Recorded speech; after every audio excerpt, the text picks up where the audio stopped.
Une fois par mois minimum, les gendarmes charentais prennent le contrôle du ciel.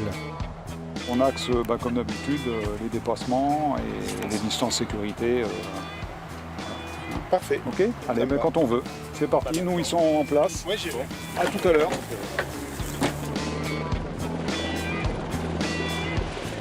Et rien ne leur échappe.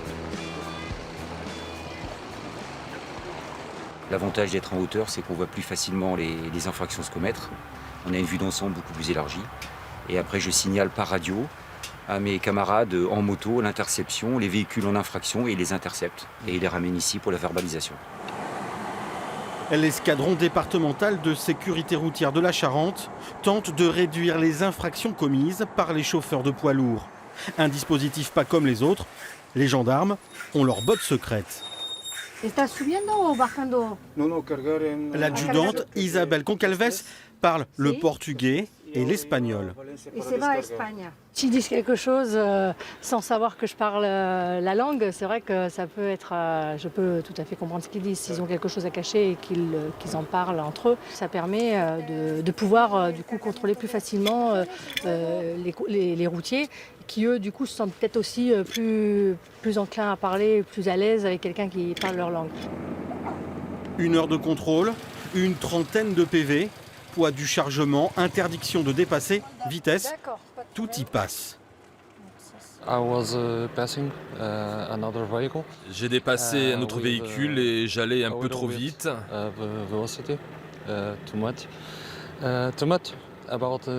100 au lieu de 80 km à l'heure.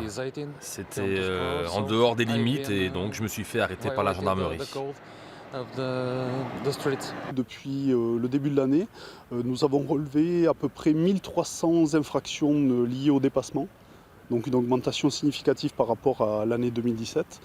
Nous avons relevé 560 surcharges à des poids lourds, une augmentation d'à peu près 30% par rapport à 2017.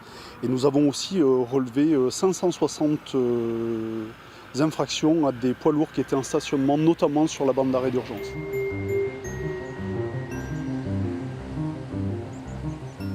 Des contrôles de sécurité de plus en plus fréquents ces derniers temps.